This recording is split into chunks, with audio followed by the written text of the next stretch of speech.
The night did not arrive gently. It came the way ruin always does, without warning, without mercy, wearing the face of something ordinary.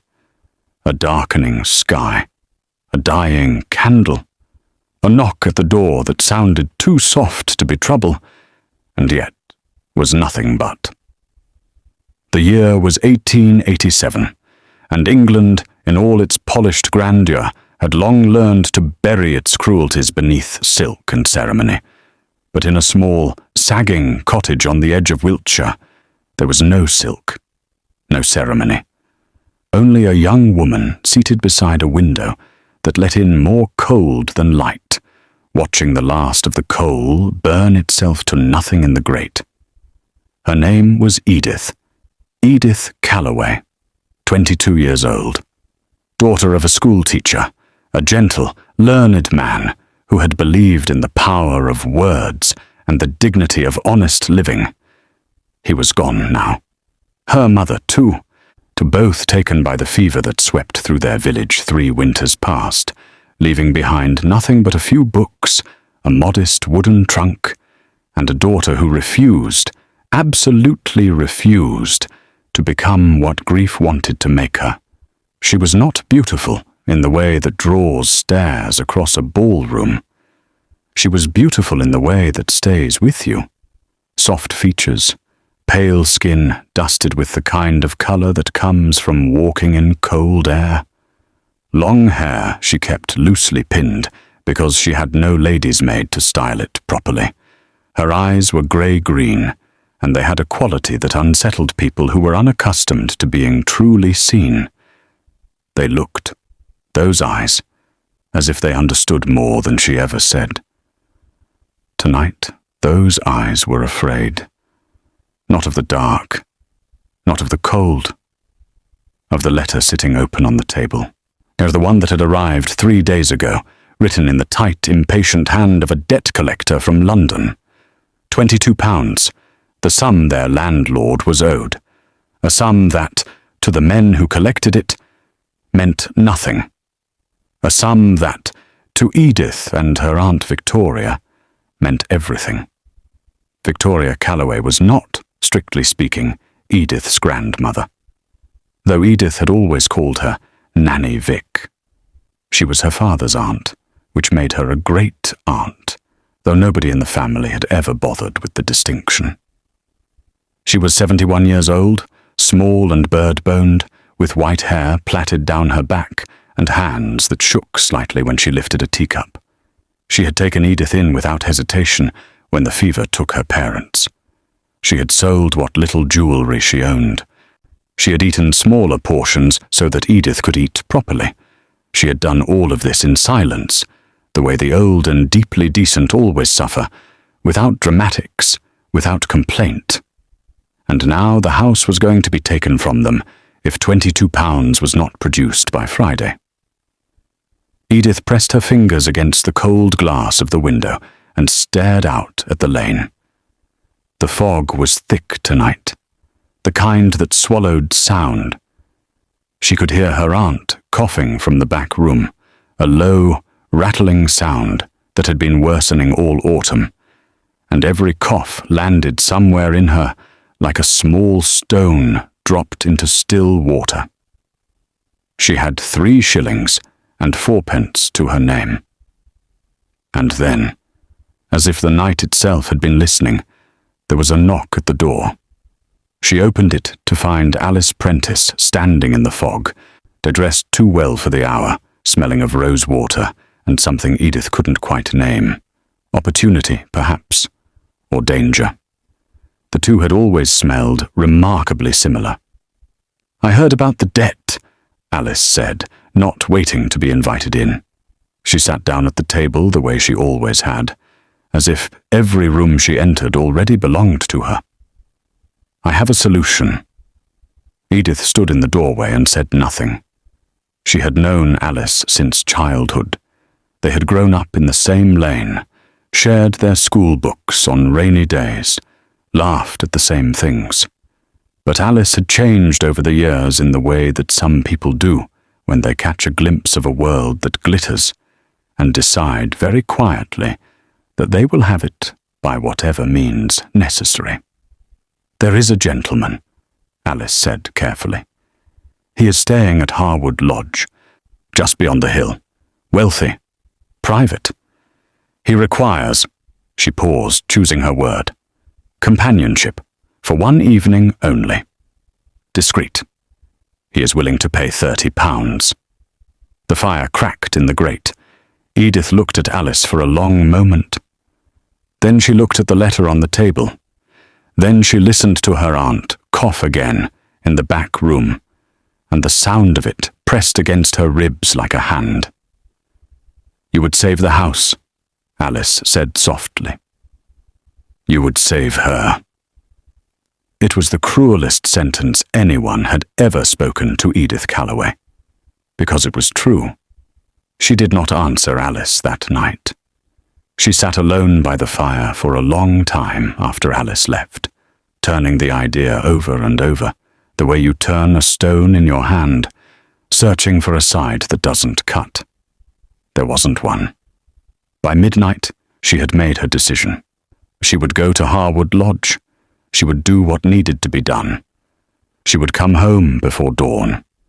And she would never, for the rest of her life, speak of it. She did not know, as she wrapped her cloak around her shoulders and stepped out into the fog, that the man waiting at Harwood Lodge was not simply a wealthy stranger with appetites and no conscience.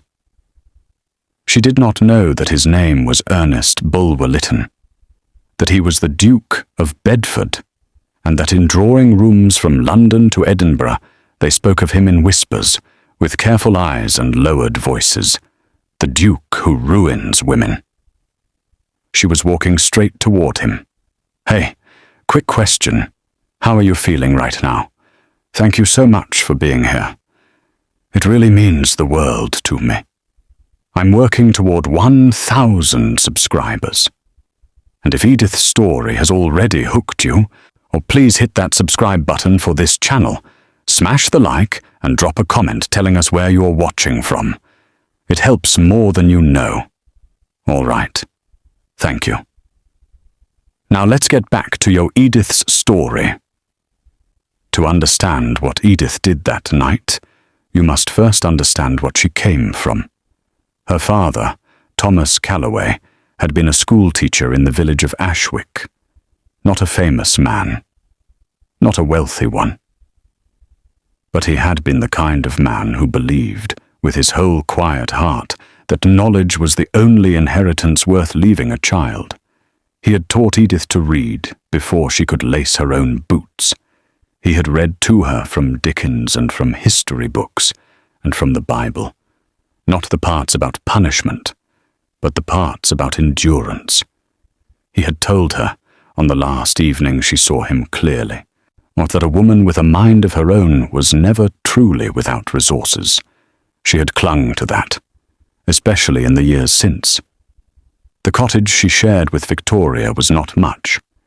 2 rooms, a kitchen that was more of a corner, and a garden that had given up trying. The roof leaked in 2 places when it rained heavily, and they had long since learned to position the old tin basin just so, to catch what fell. Victoria had lived there for 30 years, and knew every creak and groan of it, the way you know a person's habits. She loved it with the fierce, unreasonable devotion of someone who has stayed in one place long enough to become part of it. Losing it would not just mean losing shelter. It would mean losing the last solid thing in both their lives. Edith had spent 2 weeks looking for work after the debt letter arrived. She had asked at the draper's on the high street, at the millinery, at the inn that needed a cook. She had written a careful letter to the estate office of a nearby manor, offering her services as a seamstress or a reader for an elderly household member. Each door she tried either failed to open or opened just wide enough to see that what waited inside was not enough. Not in time, not in money. £22 in 10 days was not a thing that honest labour could produce. And so Alice's words had lodged themselves in her, whether she wanted them to or not. £30. One evening. Discreet. She thought about her father's voice as she walked toward Harwood Lodge that night. She wondered what he would have said.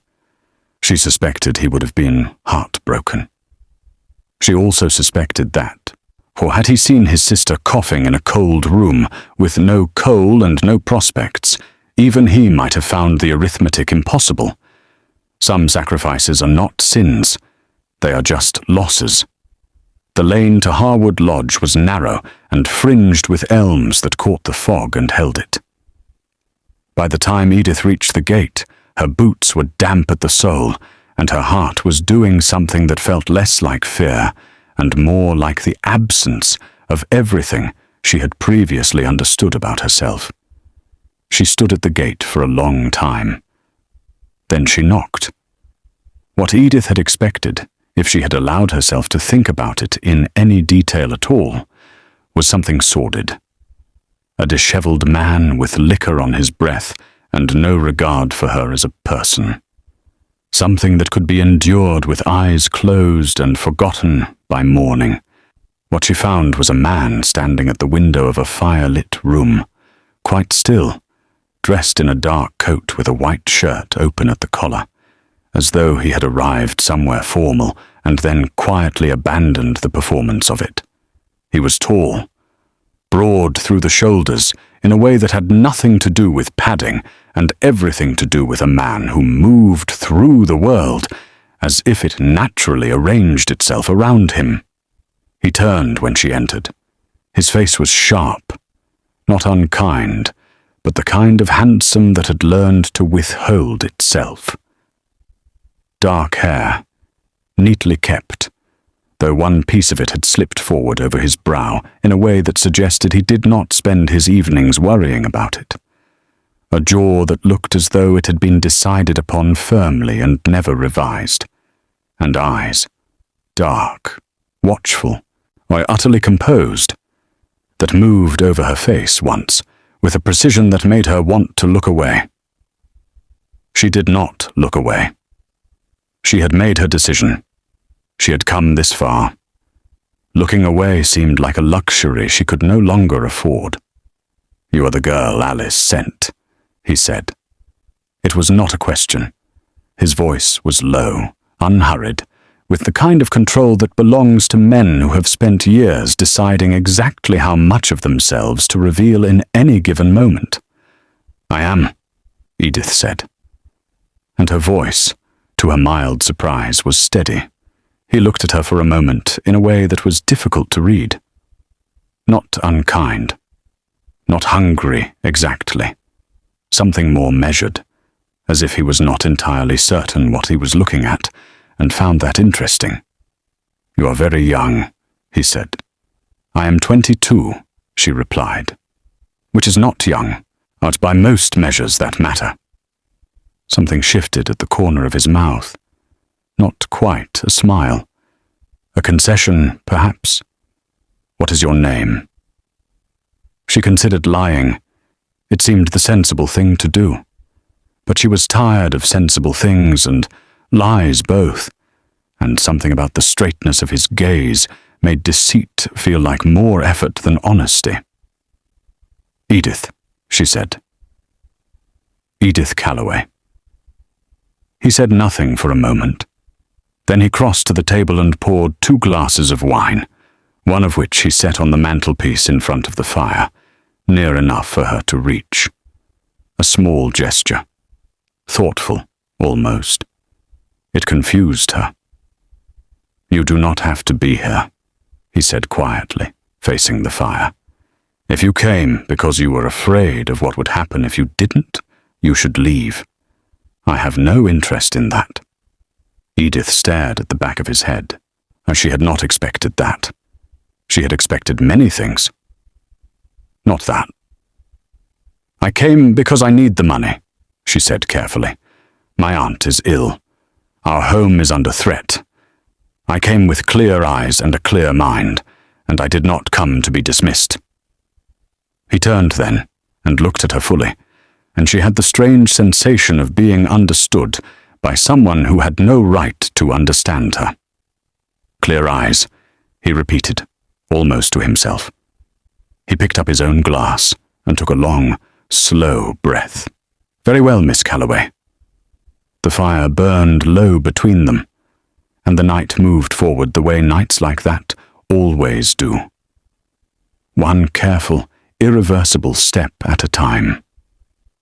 There was something in his attention that was different from what she had braced herself for. He was not rough. He was not careless. He was a man accustomed to restraint who seemed, in the quiet of that private room, to be struggling with it. And the struggle itself was more affecting than any boldness would have been. He did not take from her. He asked in the way that is not always made of words.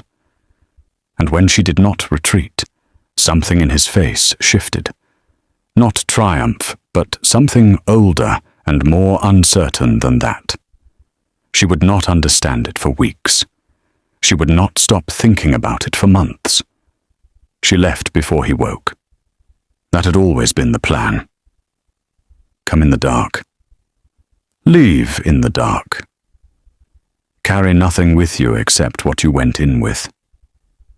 She dressed quickly, without looking at herself in the mirror, not out of shame, though there was some of that, but because she suspected that the face looking back at her would be one she didn't quite recognize yet, and she was not ready for that.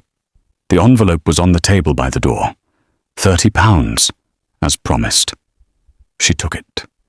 She folded it twice and pressed it to her chest beneath her cloak as she walked out into the grey light of early morning, and she did not cry until she reached the elm trees. And once she started, she stopped almost immediately, because Victoria would be awake by the time she reached the cottage, and Edith could not arrive home with red eyes and no explanation. She had a story ready. She said she had found the money through a loan, a kind acquaintance in the next village. Victoria asked no questions. She was too relieved and too tired, and perhaps too wise to ask questions she did not want the answers to. The debt was paid on Thursday morning. The house was saved, and Edith Calloway went back to her ordinary life, or tried to. She took in mending. She read to old Mrs. Forsyth on Tuesday evenings for a small wage. She cooked and cleaned and kept the house going, and she worked at not thinking about the room at Harwood Lodge and the man in it. She was not entirely successful. There was something that lingered. Not the act itself. She had managed mostly to set that aside in the compartment of her mind, labelled necessary and done. What lingered was smaller and more troubling. The wine set on the mantelpiece without being asked, the offer to leave, the look on his face in the firelight, that expression she couldn't name, somewhere between fascination and grief. It bothered her that a man like that could look like that. It made things more complicated than they needed to be. 3 weeks later, Alice arrived again, this time without the rose water and the careful manner. She arrived as she truly was, brisk, efficient, slightly flushed with whatever scheme she was currently advancing. "There is a position," she said, "at Bedford Hall. They need an additional maid, an experienced one, not a girl from the farms. Someone who can manage rooms and be trusted with finer things. The pay is good, Edith. Steady." "Better than mending." Edith raised an eyebrow. Bedford Hall was the great house on the northern edge of the county, a place of columns and iron gates and long drives lined with ancient oaks, the sort of house that appeared in history books as a background detail behind more interesting events. "But why are you helping me?" Edith asked. It was not an ungrateful question. It was a sharp one. Alice smiled. "Because we are friends, Edith. We have always been friends." Edith said nothing. But she filed the smile away, the way she filed other things she could not yet explain, under things to revisit later when the light is better. She accepted the position. She needed the money. Victoria's cough was no better, and the winter ahead looked long. She packed her trunk in a single afternoon. She arrived at Bedford Hall on the first Monday of November, and on the third day, standing in the corridor outside the great library, holding a tray of tea she had been sent to deliver, she came face to face with the man from Harwood Lodge. He looked exactly the same. That was the first thing she noticed, and it was such a foolish thought that she might have laughed at herself. What had she expected? That 3 weeks would have altered him? No, he was the same. Tall, composed, dressed now in the full formality of his station, a dark coat with gilt buttons and a cravat tied with the precision of someone who has had it done 1,000 times and no longer needs to think about it. It was his eyes that gave her the shock, because they recognized her. She saw it, that brief, careful flicker. A fraction of a second. Something moved behind his expression, the way movement sometimes stirs beneath the surface of very still water. Then it was gone. His face settled back into its habitual control. He continued walking. He did not stop. He did not speak to her. Edith stood in the corridor, holding her tray of tea until her hands steadied. But then she walked in the opposite direction and found the nearest empty room and stood inside it for a full 2 minutes, breathing. Ernest Bulwer-Lytton, Duke of Bedford. She had not known his name that night. She had not thought to ask. She had known only what Alice told her. A wealthy gentleman at Harwood Lodge. She understood now, in one cold and clarifying instant, that Alice had known exactly who he was, that Alice had known all along. The question was why. She heard his reputation the very next morning from Mary, the senior housemaid, who had a gift for delivering scandal with the polished efficiency of a woman who considered gossip a professional skill. "The Duke," Mary said, polishing silver at the long kitchen table with one eye firmly on Edith, "has ruined 3 women that anyone knows of. Lady Ashmore's daughter, removed from society entirely. A girl from the village before that, no one respectable. And the wife of a magistrate in Cheltenham, though that one is disputed." She set a candlestick down with the kind of finality that closes a conversation and opens it at the same time. "Ruined them how?" Edith asked. "Thoroughly," said Mary, and she left it there, watching Edith's face for a reaction. Edith gave her none. She had learned, in her father's schoolroom and in the years since, that the best response to someone who is waiting for your fear is the absence of it. But she thought about it. She turned it over carefully. A man who ruins women. And yet, he had offered her the door. He had set wine by the fire without being asked. He had looked at her in the grey morning light of the corridor, as if she were a problem he had not expected and could not easily set aside. These things did not fit together tidily. Edith did not like things that did not fit together tidily. It meant there was a piece of the truth still missing. She resolved to find it. In the meantime, she worked. She was good at working, thorough, quiet, reliable in the way that gets noticed eventually by the people who matter and jealously resented by the people who don't. The housekeeper, a lean, sensible woman named Mrs. Trent, noticed her efficiency within the first week and gave her the upstairs rooms to manage. The other maids noticed too. Most of them said nothing about it. Mary said rather a lot in the careful, ox-sidelong manner of someone who never makes a direct accusation but ensures the injury lands all the same. Sybil, the youngest of the household staff, a girl of 17 with enormous dark eyes and a tendency to trip over herself whenever she was nervous, attached herself to Edith almost immediately, with the gratitude of someone who has been at the bottom of a pecking order long enough to recognize a person who won't add to it. "Don't let Mary see you doing a task twice," Sybil warned her on the second day, whispering in the linen corridor. "She'll tell Mrs. Trent you're careless. She did it to the last girl. Girl left crying." "I shan't leave crying," Edith said simply. Sybil looked at her, as if this were the most extraordinary thing anyone had ever said. Bedford Hall had secrets the way old houses always do, layered into the walls, suppressed between the pages of books nobody read anymore, living in the silence of rooms that were kept closed for reasons nobody fully explained. Edith was a woman whose father had taught her to read everything, not just letters on a page, but rooms and people and the spaces between the things that were said. She began to read the house. The east wing was locked, always.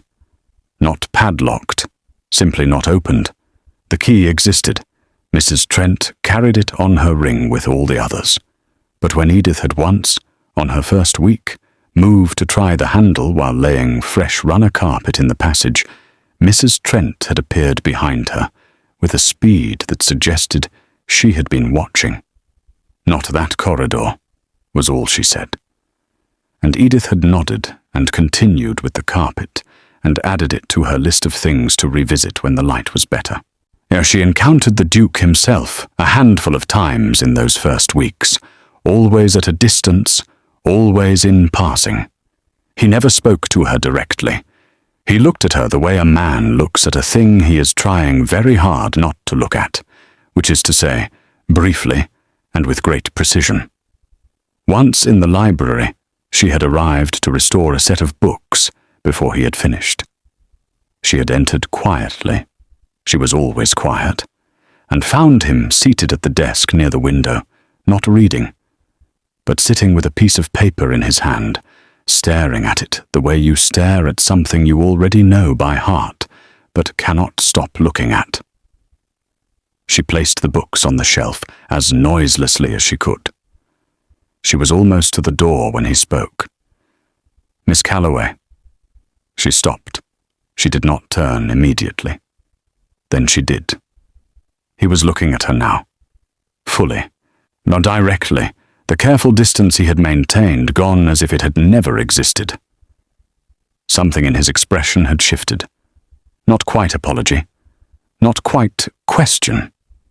Something in between, searching for a third option it hadn't found yet.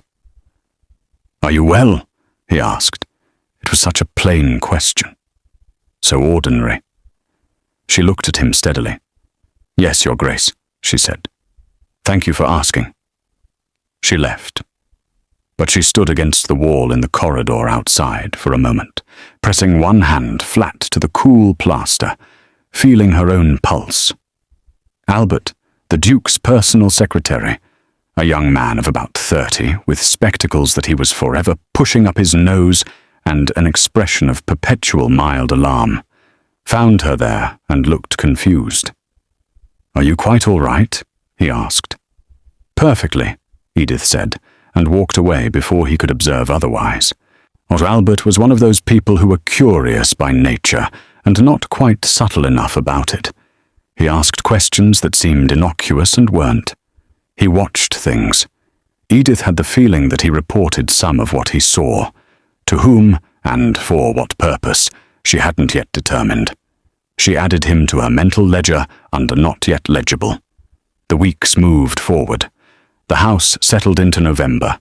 The fires were stoked earlier each evening, and the long windows went dark by 4 in the afternoon, and the entire estate took on the quality of a painting, beautiful and cold and very, very still. In this stillness, something was growing between Edith and the Duke that neither of them was naming. It lived in past glances, and in the fact that he sometimes arrived at the library in the late afternoon at exactly the time her duties brought her there. It lived in the way his step slowed almost imperceptibly when she was in the corridor he was crossing. It lived in the restraint of it, in the extraordinary, frustrating, magnetic restraint that two people exercise when they are both certain they should not move closer and completely unable to stop doing so. Edith, who had never particularly been inclined toward romantic ideas, found this development inconvenient in the extreme. Alice arrived at Bedford Hall on the 14th of November on the arm of Frederick Rawdon, a man Edith had not previously encountered, which was unusual because she had begun to feel she had taken a fairly accurate inventory of the Duke's world. Frederick Rawdon was a man of about 40, smooth in the way of river stones, with a pleasant face and careful manners and the quality, Edith noticed it within the first 5 minutes, of someone who never said quite what they meant, and always said it charitably. He was the Duke's solicitor. Alice, apparently, had made his acquaintance at a social event in Bath, and had been working the connection very deliberately ever since. She arrived on his arm wearing a dress too expensive for her background, with her hair arranged in a style that had required someone else to produce it, and she looked at the hall the way Edith had seen her look at other things she wanted, with hunger that had learned to disguise itself as admiration. She found Edith in the upstairs corridor on the first afternoon. She closed the door behind her. "Oh, you look well," Alice said. She sounded faintly surprised. "I am working," Edith said. "It agrees with me." "You have caught his attention," Alice said, cutting the pleasantries with the efficiency of someone who has found them unnecessary. "The Duke notices you. I can see it. I am warning you, Edith. For your sake, do not imagine it means anything. Men like him notice women like us, the way they notice interesting weather. It passes." Edith looked at her old friend and felt, for the first time, the clean and clarifying sensation of truly seeing a person. Not the girl who had shared ground nuts under the old pear tree. This woman. What she had become. What she wanted. "Thank you for the warning," Edith said calmly. Alice smiled. She left, where Edith stood for a moment and thought about the fact that Alice had known exactly who the Duke was when she sent her to Harwood Lodge, had known his name, his title, his reputation, had sent her there anyway, had then, weeks later, arranged for Edith to come to his house as a maid. None of it was coincidence. Edith was not a woman who believed in convenient coincidences. She went to Sybil that evening. "Tell me about Mary," she said. "And about anyone from outside who has had dealings with the stuff here." Sybil blinked her enormous dark eyes. Then she sat down on the edge of her narrow bed and said, "How long do you have?" What Sybil told her over the next hour was a patchwork of whispered observations and half-understood exchanges. But patchworks have patterns, if you know how to look. Mary had been corresponding with someone in London. Letters. Real ones, sealed. Not the kind that went through the estate's post. Frederick Rawdon had visited Bedford Hall twice before. Once 6 months ago, once a year before that. Both times, something had changed in the house afterward. A member of staff dismissed, a document reportedly misplaced. And Alice had written to Mary directly, 3 weeks before Edith's own position was arranged. Edith sat very still. Alice had not found the position for Edith out of charity or friendship.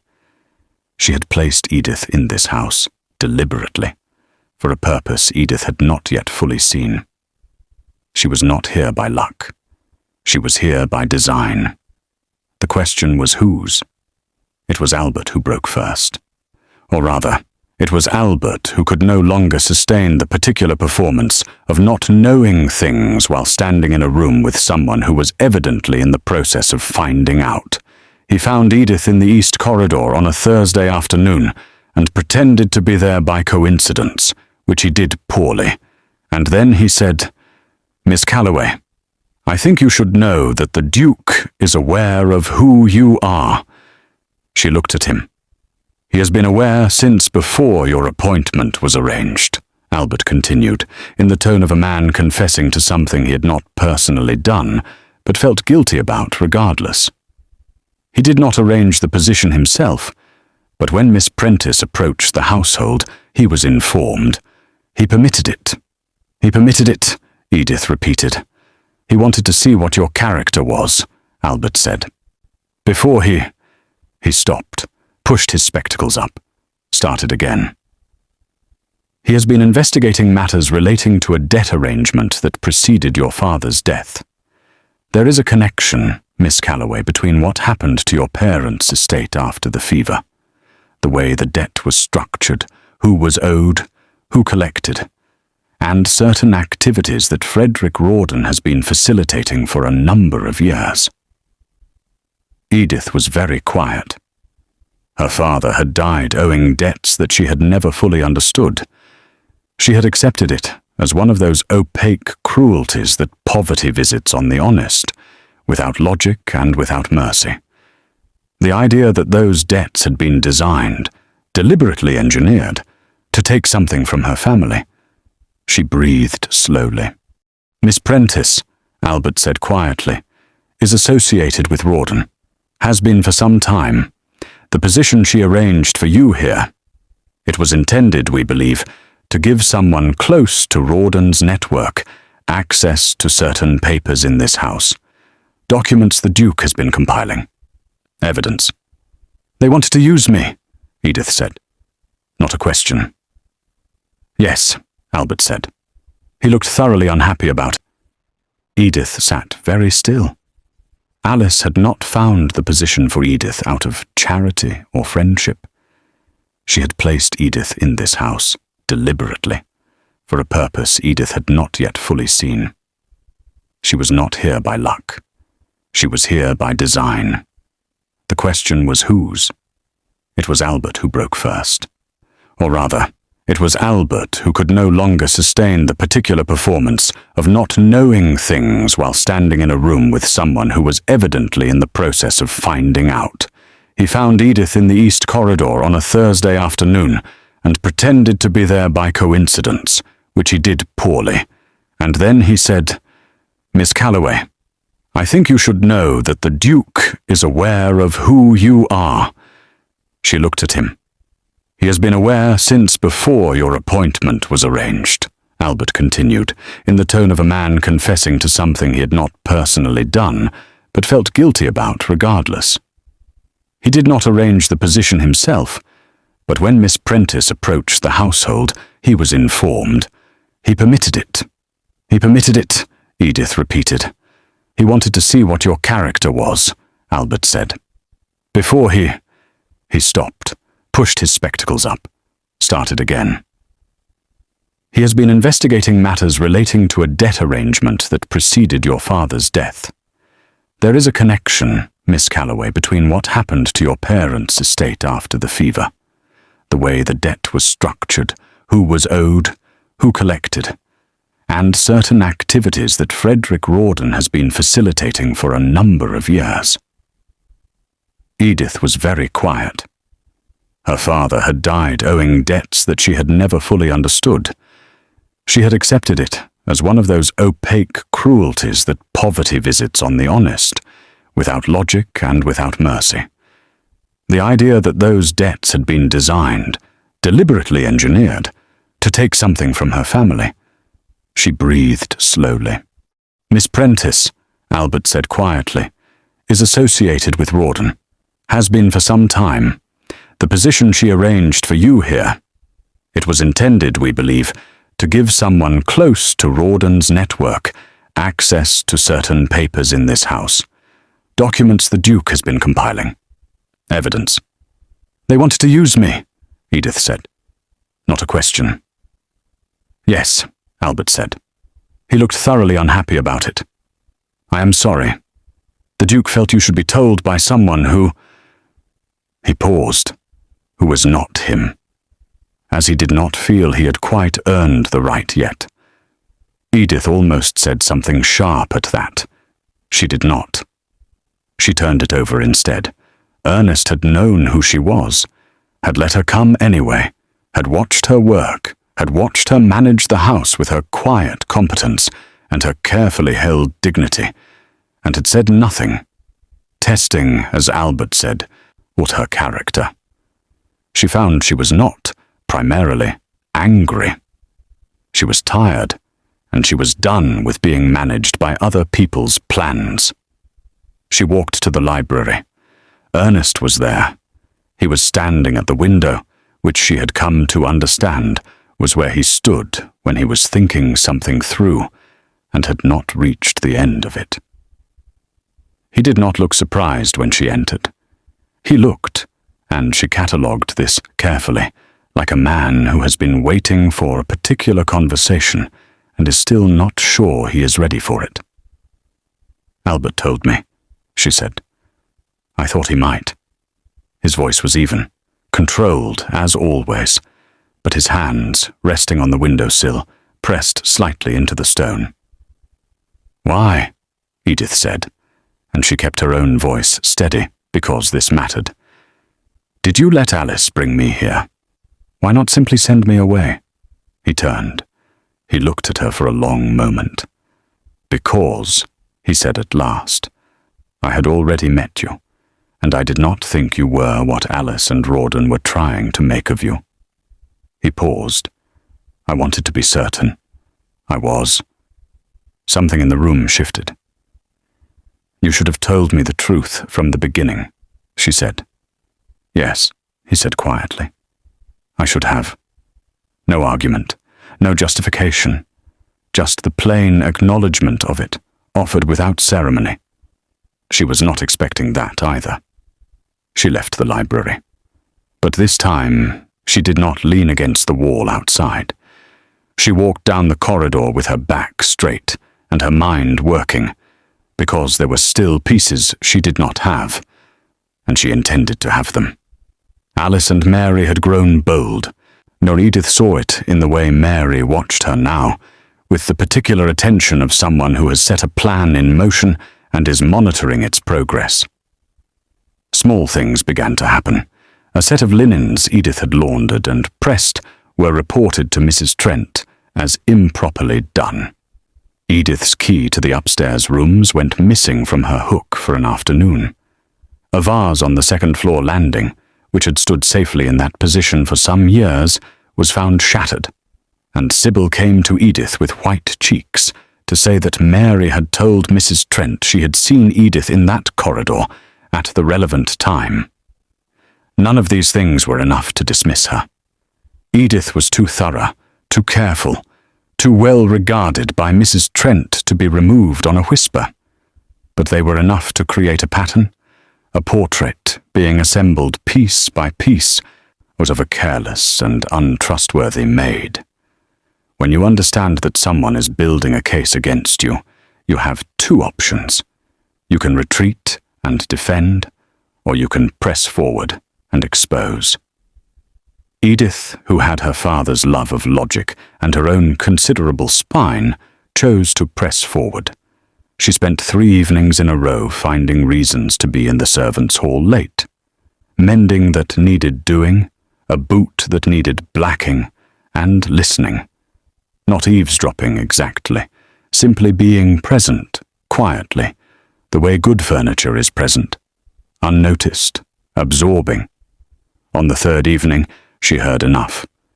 Mary, whispering to the hall girl, said something about documents in the East Wing, about a time when the Duke would be away from the house, about something that needed to be removed before it could be used.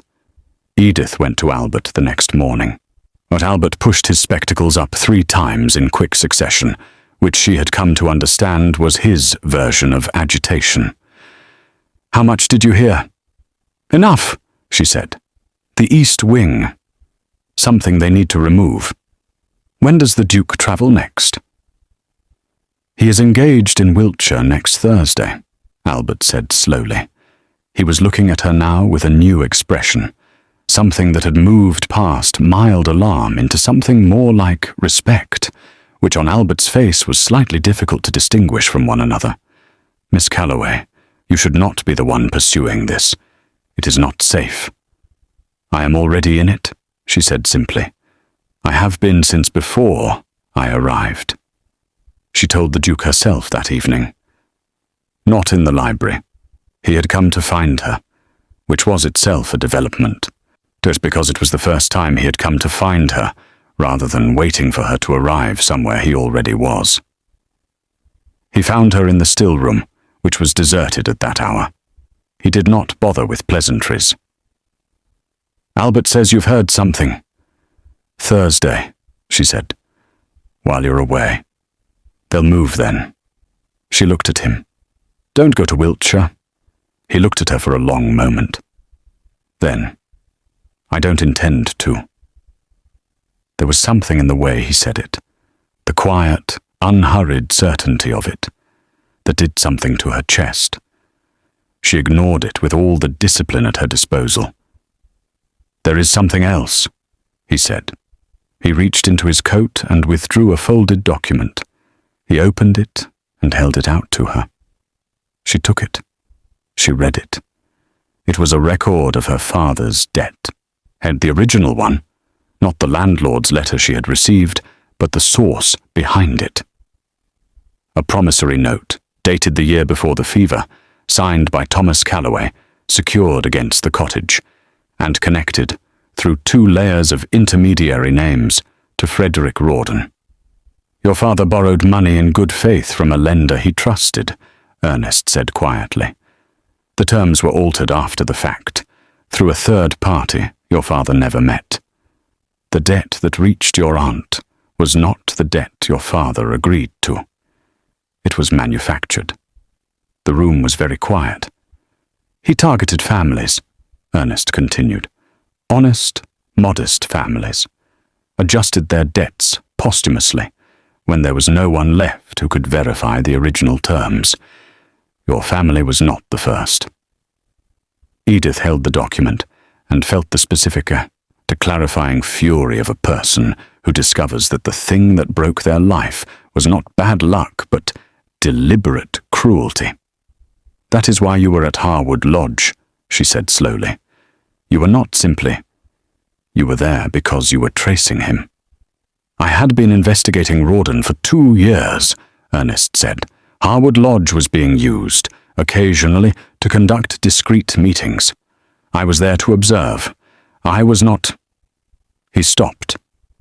I had not expected anyone to knock. The smallest pause settled between them. "Neither had I," Edith said. "Thursday arrived the way danger always does in old houses, without drama. The morning was grey and ordinary. Mrs. Trent gave the usual assignments. Fires were laid. Breakfast was served. The Duke's carriage was heard on the gravel drive at 9 in the morning, and the household settled into the particular quiet that follows the departure of its master. Edith went about her duties. She was returning from the east corridor, the route that passed the locked east wing, at just past 2 in the afternoon when the door opened from the inside. Not the east wing itself, the storage room beside it, a cold, stone-floored chamber used in warmer months for the keeping of preserved goods, with thick walls and a heavy door, and, in winter, the temperature of an ice house. She did not go inside willingly.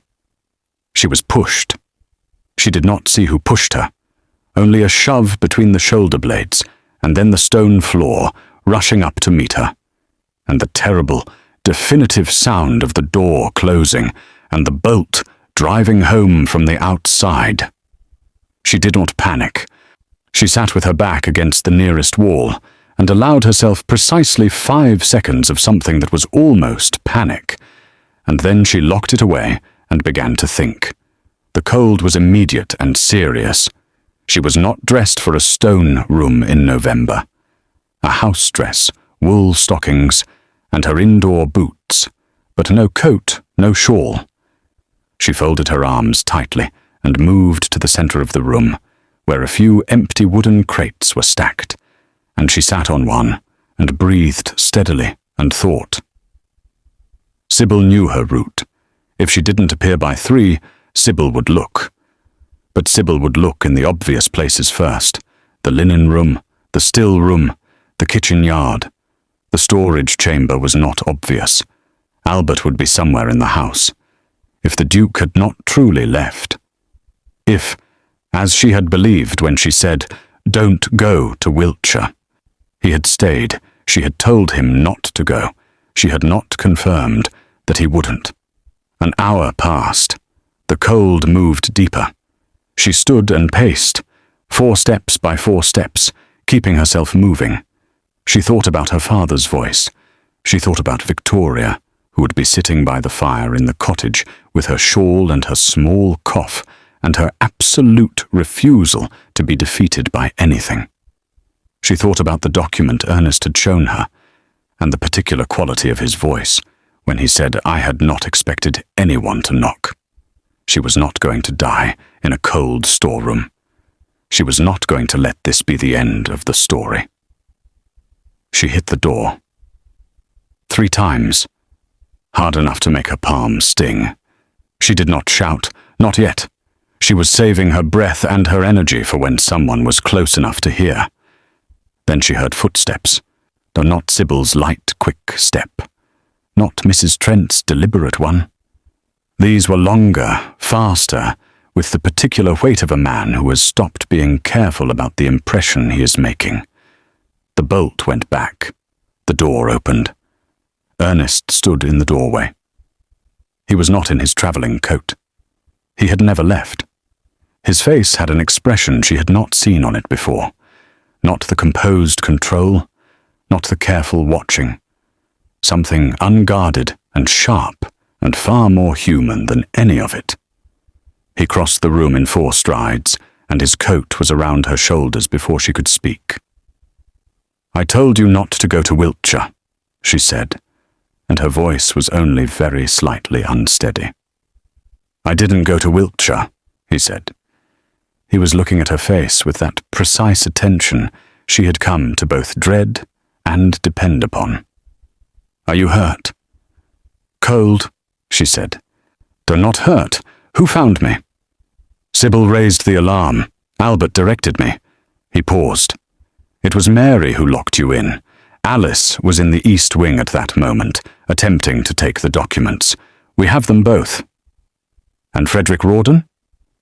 Something moved through his eyes.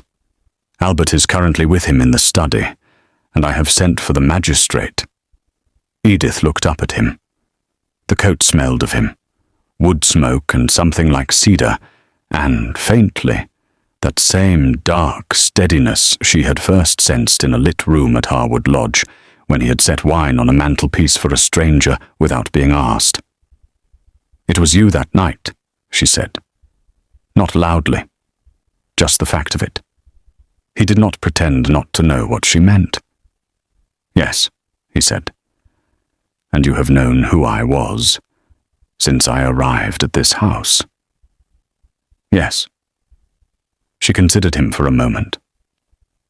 This tall, but composed, infuriating, surprisingly decent man who had kept the truth from her for reasons he believed were protective, which did not entirely excuse them, but made them slightly more forgivable than she wanted to admit. "You have a great deal to answer for," she said. "I know," he said. "I intend to." He offered her his arm. She took it, not because she needed steadying, but because it was cold, and he was warm, and some things are simply practical. She told herself that very firmly as they walked out of the stone chamber and back into the light. The consequences were not swift. They rarely are in matters of this kind.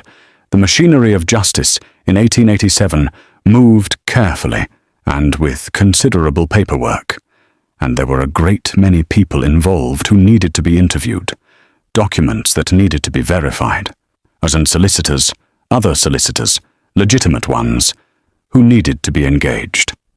But it moved. Frederick Rawdon was removed from practice by year's end, following an investigation that uncovered not 3, but 11 families whose posthumous debts had been fraudulently restructured through his network. The record of Thomas Calloway's original promissory note, the true one, at the true terms, was presented and verified. The cottage was confirmed as legally Victoria's without encumbrance. The fraudulent debt that had sent Edith to Harwood Lodge on that fog-thick November night was declared void. It did not give her back her parents. It did not undo the night she had spent making an impossible choice for their sake. But it named the cruelty for what it had been, which is the only justice that cold arithmetic can manage. But Mary was dismissed from Bedford Hall without reference. She left on a grey morning with a single trunk and whatever dignity she could construct from the wreckage of her choices, which was not a great amount. Alice was a more complex matter, as Alice always was. She had not committed any act directly illegal enough to prosecute. She had manipulated. She had deceived. She had used friendship as a tool and loyalty as a currency, and had done it all with a smile and the conviction of someone who believes that social climbing is simply called ambition when it succeeds. She lost Rawdon's association when he fell, which meant she lost the position she had been building toward, which meant that the elaborate, expensive life she had been constructing for herself unraveled with some speed. Edith didn't seek vengeance on Alice. She felt, looking at the whole of it with clear eyes, that Alice had already become her own punishment, a woman who had sacrificed every real thing in pursuit of things that were only ever borrowed. She sent her a letter. Not a warm one, not a cold one either. Simply a brief, honest accounting. I know what you did and why. I forgive you, which is not the same as trusting you. I wish you better choices than the ones you made. She never received a reply. She did not expect one. Sybil remained at Bedford Hall and was, over the following months, promoted by Mrs. Trent to a senior position that Mary had vacated. She developed an alarming competence that she had apparently possessed all along but had previously kept hidden, which made Edith laugh for the first time in months. Sybil was not, it turned out, remotely fragile. She was simply sensible. Albert, whose involvement in the whole affair had been, in the end, more central and more brave than his perpetual expression of mild alarm had suggested, was given a significant increase in his responsibilities by the Duke, and looked quietly, genuinely pleased about it, in the way of people who have done a hard thing and know it. Victoria came to Bedford Hall in December, at Edith's invitation, to convalesce. The house had better fires and better air than the cottage in Wiltshire, and Mrs. Trent, who had a good heart beneath her lean efficiency, arranged for her to have a warm room on the south side that caught the winter sun.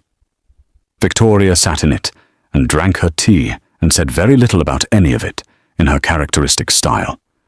Once she looked at Edith over the rim of her cup and said, "Your father would have liked this house." Edith said, "He would have liked the library." Victoria said, "Yes, that most of all." As for Ernest, he did not rush. That was the thing about him she had come to understand. He was a man who moved at the pace of certainty, not the pace of desire, which made him slower than some men and considerably more trustworthy. He did not declare himself in a burst of sentiment. He did not suddenly present himself as the hero of the story. He invited her to walk with him one afternoon in early December in the kitchen garden, where the frost had settled on the old stone wall and made everything look like an engraving in a book. He walked beside her and spoke about his investigation into Rawdon, and about her father's records, and about what had emerged from all of it.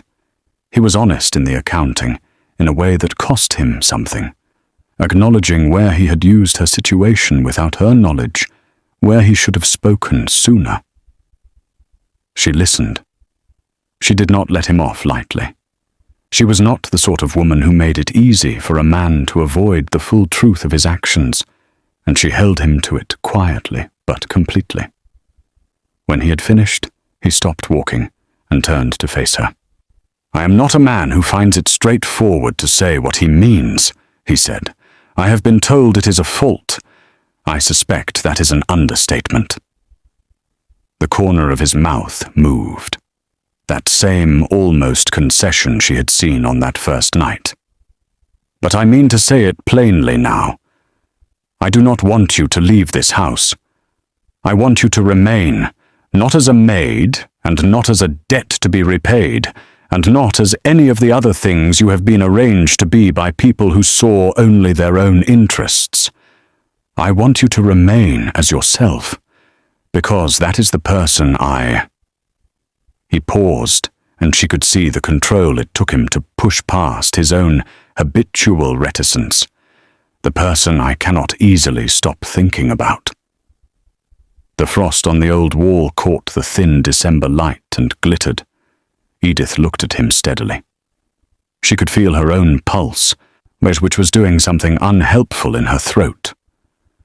"You are the Duke of Bedford," she said, "and I am a schoolteacher's daughter from a leaking cottage in Wiltshire." "Yes," he said, "and your reputation is a half-truth that has been in circulation long enough to take on the authority of fact," he said quietly. "The women spoken of were not ruined by me. They were involved in corruption that I exposed, that I will not apologize for. What I will apologize for, what I am apologizing for, is everything else." She considered him. She considered the fire set on the mantelpiece without being asked, the offer to leave, the coat in the stone chamber, the plain, unguarded quality of his apology, the extraordinary fact of a man who said, "I should have done otherwise," and meant it without reaching for justification. "I will not be managed," she said, "by you or by anyone." "I would not have you any other way," he said. And he looked at her as he said it, fully, directly, without reserve, and there was no more careful control in his face, only the truth of it. The kitchen garden was quiet around them. The frost glittered. Somewhere inside the great house, Victoria was drinking tea in her warm, south-facing room. "Very well," Edith said. "Then we will see." It was not romantic, precisely, but it was real, and Edith Calloway had always found real things considerably more interesting than romantic ones. They married in the spring. Not quietly, there was rather a great deal of noise in society about it, which was exactly what Edith had expected, and considerably less than she had feared. Letters were written. Eyebrows were raised in drawing rooms from London to Bath. The newspapers, 2 of them, published rather uncharitable observations about the nature of the match. Ernest, who had spent a significant portion of his adult life caring very little about what the newspapers said, continued to care very little about what the newspapers said. Edith, who had spent her entire life being underestimated by people who should have known better, found the whole exercise mildly entertaining. Victoria attended the wedding in a new dress that Edith had made for her, pale blue because it suited her eyes, which were still sharp and bright and full of the quiet intelligence that Edith had always believed was where she herself had learned to read the world. Victoria said, on the morning of the wedding, "Not exactly one thing about all of it. Your father would have approved of the library." "I know," Edith said. "He would have been rather less sure about the Duke," Victoria continued. "Also known," Edith said. "He would have come around," Victoria said. "He always did, for the right reasons." She took Edith's hands and held them, small and warm, and said nothing else, which was, as it turned out, everything.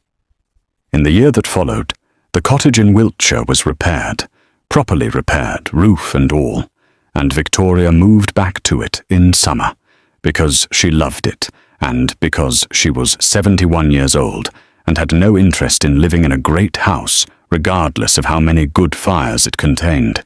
She wrote to Edith every week. Edith wrote back. Bedford Hall, under Edith's quiet influence, became a slightly different kind of place. Not dramatically, not overnight. But the east wing was opened. The library gained new books. The household staff found, incrementally, that competence was noticed and cruelty was not tolerated, and that the mistress of the house, that extraordinary, plain-spoken, grey-green-eyed woman who had arrived one November morning with a single trunk and proceeded, without apparent effort, to become someone nobody could easily manage, had a particular talent for making a large, cold house feel, eventually, like somewhere you could breathe. Their daughter was born the following spring. They named her Eleanor. Edith held her in the morning light and thought about her father teaching her to read. She thought about the night she had walked through fog toward a decision she had not wanted to make. She thought about all the things that had been taken from her family by a quiet, deliberate cruelty dressed up as ordinary debt. And then she thought about the fact that she was here, that she had endured and resisted and pressed forward when it was easier to go under, and that the life she was holding had been made possible not by luck and not by rescue, but by her own refusal to remain only what circumstances intended her to be. Ernest came in and stood beside her. He looked at Eleanor with an expression she had come to know well, that thing behind the control, the real thing, soft and full and entirely his own. "She has your eyes," he said. "God help her," Edith said. He laughed. It was a real one, sudden, unguarded, the kind that arrives before the composed version of himself can intercept it. She had always liked that laugh, or she had liked it since the first time she heard it, which was in a firelit room at Harwood Lodge on the worst night of her life, which had turned out, in the fullness of time, to be the night everything had truly begun. And before we reach our final pages, a moment with you. If Edith's story has moved you, if you have found yourself in any part of her courage, her grief, her impossible night, or her spring morning, then this is your moment to be part of something larger. Subscribe to this channel, like this video, leave a comment, tell me where you are watching from, and which part of Edith's story stayed with you. Share it with someone who needs to hear it. These stories live because you carry them forward, and every subscribe, every share, every comment is a hand extended to someone else who might need exactly this. Thank you. But now, let us finish this together. What this story teaches us. The first lesson: desperation doesn't determine worth. Edith made a choice under unbearable pressure, a choice she would not have made freely. That choice did not define her character. What defined her character was every decision she made afterward. To stay honest, to keep her dignity, to press toward the truth, even when the easier thing was to leave it alone. The conditions in which we survive the hardest moments of our lives are not a measure of who we are. How we carry ourselves through those moments and beyond them is. The second lesson: cruelty rarely announces itself. Frederick Rawdon did not arrive in the lives of Thomas Calloway's family like a villain in a pantomime. He arrived as a lender, as a professional, or as a perfectly ordinary face behind perfectly ordinary documents. Alice did not arrive as an enemy. She arrived as a childhood friend. The deepest harm is almost always done by the familiar, the trusted, and the quietly relentless. And the antidote to it is not cynicism but clarity, the willingness to ask the questions that discomfort us and look honestly at what the answers reveal. The third lesson: power without integrity is hollow, but integrity without power is exhausting. Edith had integrity in abundance and nearly nothing else. Ernest had power in abundance and, for much of his adult life, had exercised it in isolation. What the story asks, and what life asks, is that the two find each other, that the people who hold power learn to use it in service of something larger than their own interests, and that the people who hold integrity learn not to accept a world that only ever asks them to survive.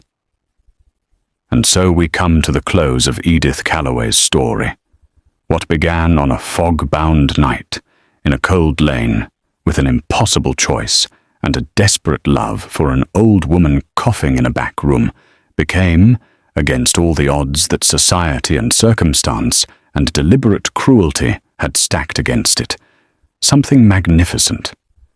Not magnificent in the way that novels with heroines of wealth and leisure are magnificent.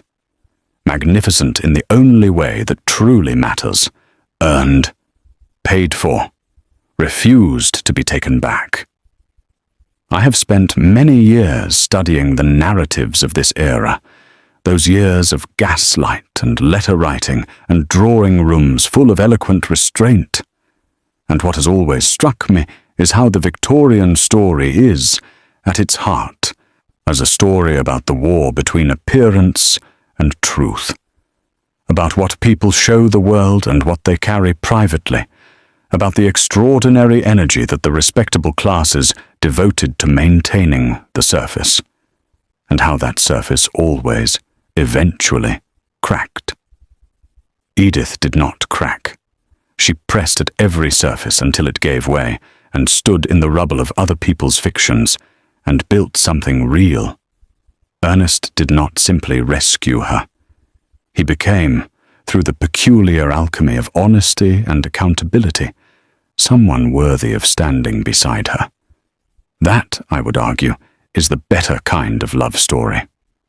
Not the kind in which someone is saved, the kind in which two people, separately and then together, choose to become their better selves and find, to their mutual surprise, that it makes them rather good company. To thank you, sincerely and without ceremony, for spending this hour in Edith's world. Stories of this kind endure because they are not, at their core, about dukes or manners or Victorian drawing rooms. They are about the oldest and most stubborn of human qualities, the refusal to be less than what you know yourself to be. Carry that with you. We shall meet again, you and I, very soon. The next story waiting in the wings is darker and stranger and no less human. Another life lived in the space between what was permitted and what was possible, in an England that was very good at hiding its most extraordinary people in plain sight. Until then, thank you for watching. Take care of yourselves and of each other. Good night. Thank you.